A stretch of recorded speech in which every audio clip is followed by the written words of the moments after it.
13, verse 1. 1 Samuel chapter 13, verse 1. Saul reigned 1 year, and when he had reigned 2 years over Israel, Saul chose him 3,000 men of Israel, whereof 2,000 were with Saul at Michmash and Mount Bethel, and 1,000 were with Jonathan in Gibeah of Benjamin. And the rest of the people he sent every man to his tent. And Jonathan smote the garrison of the Philistines that was in Geba, and the Philistines heard of it. And Saul blew the trumpet throughout all the land, saying, "Let the Hebrews hear." Verse 4. And all Israel heard say that Saul had smitten the garrison of the Philistines, and Israel, who also had an abomination with the Philistines, and the people were called together after Saul to Gilgal. And the Philistines, however you want to call it, gathered themselves together to fight with Israel, 30,000 chariots and 6,000 horsemen, and people as the sand which is in the seashore in multitude. And they came up and pitched at Michmash, eastward from Beth Aven. When the men of Israel saw that they were in a strait, for the people were distressed, then the people did hide themselves in caves and in thickets and in rocks and in high places and in pits. And some of the Hebrews went over Jordan to the land of Gad and Gilead. As for Saul, he was yet in Gilgal. All the people followed him trembling. Verse 8. And he tarried 7 days according to the set time that Samuel had appointed. But Samuel came not to Gilgal, and the people were scattered from him. And Saul said, "Bring hither the burnt offering to me and peace offerings." And he offered the burnt offering. And it came to pass, as soon as he had made an end of the burnt offering, behold, Samuel came. And Saul went to meet him, and he might salute him. And Samuel said, "What hast thou done?" And Saul said, "Because I saw that the people were scattered from me, and thou camest not within the days appointed, that the Philistines gathered themselves together at Michmash. Therefore said I, the Philistines will come down upon me to Gilgal, and I have not made supplication unto the Lord. I forced myself, therefore, and offered a burnt offering." And Samuel said to Saul, "Thou hast done foolishly." But you're the one that didn't show up. Okay. And Samuel said to Saul, "Thou hast done foolishly. Thou hast not kept the commandment of the Lord thy God, which he commanded thee. For now would the Lord have established thy kingdom upon Israel forever." Okay. But now thy kingdom shall not continue. The Lord has sought him a man after his own heart, and the Lord hath commanded him to be captain over his people, because thou hast not kept that which the Lord commanded thee. And Samuel rose and gat him up from Gilgal to Gibeah of Benjamin, and Saul numbered the people that were present with him, about 600 men. Verse 16. And Saul and Jonathan his son and the people that were present with him abode in Gibeah of Benjamin, but the Philistines encamped in Michmash.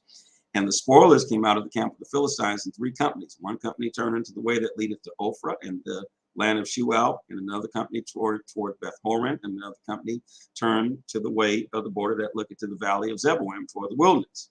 Now there was no smith found throughout all the land of Israel, for the Philistines said, "Lest the Hebrews make them swords or spears." But all the Israelites went down to the Philistines to sharpen every man his share and his coulter and his axe and his mattock. Yet they had a file for the mattocks and for the coulters and for the forks and for the axes and to sharpen the goads. So it came to pass in the day of battle that there was neither sword nor spear found in the hand of any of the people that were with Saul and Jonathan. But with Saul and with Jonathan his son was there found. And the garrison of the Philistines went out to the passage of Michmash. 1 Samuel chapter 14, verse 1. Now it came to pass upon a day that Jonathan the son of Saul said unto the young man that bare his armor, "Come and let us go over to the Philistine garrison that is on the other side." But he told not his father. And Saul tarried in the utmost part of Gibeah under a pomegranate tree, which is in Migron, and the people that were with him about 600 men. And Ahiah the son of Achbub, Ichabod's brother, the son of Phinehas, the son of Eli, the Lord's priest in Shiloh, were in the ephod, and the people knew not that Jonathan was gone. And between the passages by which Jonathan sought to go over into the Philistine garrison, there was a sharp rock on the one side and sharp rock on the other side. And the name of the one was Bozez, and the name of the other Sina. Verse 5. The forefront of one was situate northward against Michmash, and the other southward against Gibeah. And Jonathan said to the young man that bare his armor, "Come, and let's go over into the garrison of these uncircumcised, that it may be that the Lord will work for us. For there is no restraint to the Lord to save us by many or by few." And his armor bearer said unto him, "Do all that is in thine heart, turn thee, behold, I am with thee according to thy heart." Then said Jonathan, "Behold, we will pass over unto these men, and we will discover ourselves unto them. If they say unto us, Tarry until we come unto you, then we will stand and still in place and not go up unto them. But if they say, Come unto us, then we will go up, for the Lord hath delivered them into our hand, and they shall be a sign unto us." Verse 11. And both of them discovered themselves unto the garrison of the Philistines. And the Philistines said, "Behold, the Hebrews come forth out of the holes where they had hidden themselves." And the men of the garrison answered Jonathan his armor bearer and said, "Come up to us." and we will show you a thing. And Jonathan said unto his armor bearer, come up after me, for the Lord hath delivered them into the hand of Israel. Excuse me. And Jonathan climbed up upon his hands, upon his feet, and his armor bearer after him. And they fell before Jonathan, and his armor bearer slew after him. At that first slaughter which Jonathan and his armor bearer made was 20 men within it, as it were half acre of land, which a yoke of oxen might plow. Verse 15. And there was trembling in the host and in the field and among all the people, the garrison and the spoilers, they also trembled in the earthquake. So it was a very great trembling. And the watchmen of Saul and Gibeon and Benjamin looked, and behold, the multitude melted away, and they went on beating down one another. Then said Saul unto the people that were with him, number now and see who is gone from us. And when they had numbered, behold, Jonathan and his armor bearer were not there. And Saul said unto Ahijah, bring hither the ark of God. For the ark of God was at that time with the children of Israel. And it came to pass while Saul talked unto the priest, that the noise that was in the host of the Philistines went on and increased. And Saul said unto the priest, withdraw thine hand. Verse 20. And Saul and all the people that were with him assembled themselves, and they came to the battle. And behold, every man's sword was against his fellow, and there was a very great discomfiture. Moreover, the Hebrews that were with the Philistines before that time, which went up with them into the camp from the country round about, even they also turned to be with the Israelites that were with Saul and Jonathan. Likewise, all the men of Israel, which had hidden themselves in Mount Ephraim, when they heard that the Philistines fled, even they also followed hard after them in the battle.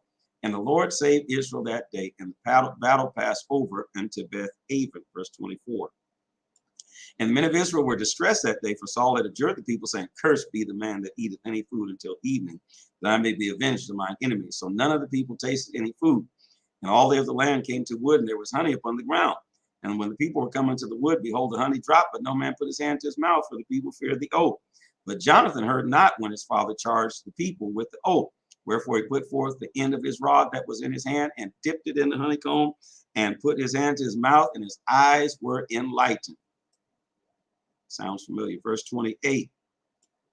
Then answered one of the people and said, thy father straightly charged the people with an oath, saying, cursed be the man that eateth any food today. And the people were faint. Then said Jonathan, my father had troubled the land. See, I pray you how my eyes have enlightened, because I've tasted a little of this honey.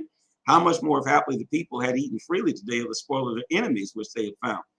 For they had been now a much greater slaughter among the Philistines. And they smote the Philistines that day from Michmash to Ajalon, and the people were very faint. Verse 32. And the people flew upon the spoil, and took sheep, oxen, and calves, and slew them on the ground. And the people did eat them with the blood. And they told Saul, saying, behold, the people sin against the Lord, in that they eat with the blood.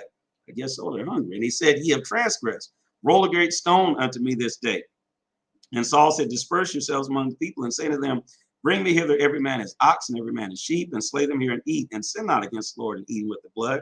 And all the people brought every man his ox with him that night, and slew them there. Verse 35. And Saul built an altar unto the Lord. The same was the first altar that he built unto the Lord. And the Lord said, let us go down after the Philistines by night, and spoil them until the morning light, and let us not leave a man of them. And they said, do whatsoever seemeth good unto thee. Then said the priest, let us draw near hither unto God. And Saul asked the counsel of God, shall I go down after the Philistines? Wilt thou deliver them into the hand of Israel? But he answered him not that day. And Saul said, draw ye hither all the chief of the people, and know ye, and see wherein is this sin hath been this day. Verse 39. For as the Lord liveth, will save us Israel, thought it be in Jonathan my son. Though it be Jonathan my son, he shall surely die. But there was not a man among all the people that answered him. Then said he unto all Israel, be on one side, and I and Jonathan my son on the other side. And people said unto Saul, do what seemeth good unto thee. Therefore Saul said unto the Lord God of Israel, give a perfect lot. And Saul and Jonathan were taken, but the people escaped. And Saul said, cast lots between me and Jonathan my son. And Jonathan was taken. Then Saul said to Jonathan, tell me what thou hast done. And Jonathan told him and said, I did but taste a little honey with the end of the rod that was in my hand. And lo, I must die. Terrible. And Saul answered and said, God do so and more so also. God do so and more also, for thou shalt surely die, Jonathan. And the people said unto Saul, shall Jonathan die who hath wrought this great salvation to Israel? God forbid. I agree with the people. As the Lord liveth, there shall not one hair of his head fall to the ground, for he hath wrought with God this day. So the people rescued Jonathan, that he died not. Good. Then Saul went up from following the Philistines, and the Philistines went to their own place. And Saul took the kingdom over Israel, and fought against all his enemies on every side, against Moab, and against the children of Ammon, and against Edom, and against the kings of Zobah, and against the Philistines, whithersoever he turned himself, he vexed them. Verse 48. And he gathered in hosts and smote the Amalekites and delivered Israel out of the hand of them that spoiled them. Now the sons of Saul were Jonathan, Ushui, and Mokashua, and the names of his two daughters were these: the name of the firstborn Merib, and the name of the younger Michael. And the name of Saul's wife was Ahinoam, the daughter of Ahimaaz. And the name of the captain of his host was Abner, the son of Ner, Saul's uncle. And Kish was the father of Saul, and Ner, the father of Abner, was the son of Abiel. Now there was a sore war against the Philistine all the days of Saul. And when Saul saw any strong man or any valiant man, he took him unto him. 1 Samuel chapter 15, verse 1. And Samuel also said unto Saul, the Lord sent me to anoint thee to be king over Israel. Now therefore hearken down to the voice of the words of the Lord. Thus saith the Lord of hosts, I remember that which Amalek did to Israel, how he laid in wait for him in the way when he came up from Egypt. Now go and smite Amalek, and utterly destroy all that they have, and spare them not. Both slay man and woman, and infant, and suckling, ox and sheep, camel and ass. Wow. And Saul gathered together people and numbered them in Telam, and 200,000 footmen and 10,000 men of Judah. And Saul came to the city of Amalek and laid wait in the valley. Verse 6. And Saul said unto the Kenites, go depart, get you down from among the Amalekites, lest I destroy you with them. For ye showed kindness to all the children of Israel when they came up out of Egypt. So the Kenites departed from among the Amalekites. And Saul smote the Amalekites from Havilah until thou comest to Shur, that is over against Egypt. And he took Agag, the king of the Amalekites, alive, and utterly destroyed all the people with the edge of the sword. But Saul and the people spared Agag, the best of the sheep, and the oxen, and the fatling, and the lambs, and all that was good, and will not utterly destroy them, but everything that was vile and refuse, that they destroyed utterly. Then came the word of the Lord unto Samuel, saying, verse 11, it repenteth me that I have set up Saul to be king, for he has turned back from following me and not performed my commandments. And it grieved Samuel, and he cried unto the Lord all night. And when Samuel rose early to meet Saul in the morning, it was told Samuel, saying, Saul came to Carmel. And behold, he set him up a place, and has gone about and passed on and gone down to Gilgal. And Samuel came to Saul. And Saul said unto him, blessed be thou of the Lord, I have performed the commandment of the Lord. And Samuel said, what meaneth then this bleating of the sheep in my ears, and the lowing of the oxen which I hear? And Saul said, they have brought them from the Amalekites, for the people spared the best of the sheep and of the oxen to sacrifice unto the Lord thy God, and the rest we have utterly destroyed. Verse 16. Then Samuel said unto Saul, stay, and I will tell thee what the Lord hath said to me this night. And he said to him, say on. And Samuel said, when thou wast low in thine own sight, wast thou not made king of the head of the tribes of Israel, head of the tribes of Israel? And the Lord anointed thee king over Israel. And the Lord sent thee on a journey and said, go and utterly destroy the sinners, the Amalekites, and fight against them until they be consumed. Wherefore then didst thou not obey the voice of the Lord, but said, fly upon the spoil, and is evil in the sight of the Lord? And Saul said unto Samuel, yea, I have obeyed the voice of the Lord, have gone the way which the Lord sent me, and have brought Agag, king of Amalek, and have utterly destroyed the Amalekites. But the people took of the spoil, the sheep and the oxen, the chief things which they should have utterly destroyed, to sacrifice unto the Lord thy God in Gilgal. And Samuel said, hath the Lord as great delight in burnt offerings and sacrifices as in obeying the voice of the Lord? Behold, to obey is better than sacrifice, and to hearken than the fat of rams. For rebellion is as the sin of witchcraft, and stubbornness is as iniquity and idolatry. Because thou hast rejected the word of the Lord, he has also rejected thee from being king. Verse 24. And Saul said unto Samuel, I have sinned, for I have transgressed the commandment of the Lord and thy words, and because I feared the people and obeyed their voice. Now therefore I pray thee, pardon my sin, and turn again with me, that I may worship the Lord. And Samuel said to Saul, I will not return with thee, for thou hast rejected the word of the Lord, and the Lord has rejected thee from being king over Israel. And Samuel turned about to go away, and he laid hold upon the skirt of his mantle, and it rent. And Samuel said unto him, the Lord hath rent the kingdom of Israel from thee this day, and hath given it to a neighbor of thine that is better than thou. Verse 29. And also the strength of Israel will not lie nor repent, for he is not a man that he should repent. Then he said, I have sinned, yet honor me now, I pray thee, before the elders of my people, and before Israel, and turn again with me, that I may worship the Lord thy God. So Samuel turned again after Saul, and Saul worshiped the Lord. Then said Samuel, bring ye hither me to Agag, king of the Amalekites. And Agag came unto him delicately. And Agag said, surely the bitterness of death is past. And Samuel said, as thy sword hath made women childless, so shall thy mother be childless among women. And Samuel hewed Agag in pieces before the Lord in Gilgal. Then Samuel went to Ramah, and Saul went up to his house to Gibeah of Saul. And Samuel came no more to see Saul until the day of his death. Nevertheless, Samuel mourned for Saul, for the Lord repented that he had made Saul king over Israel.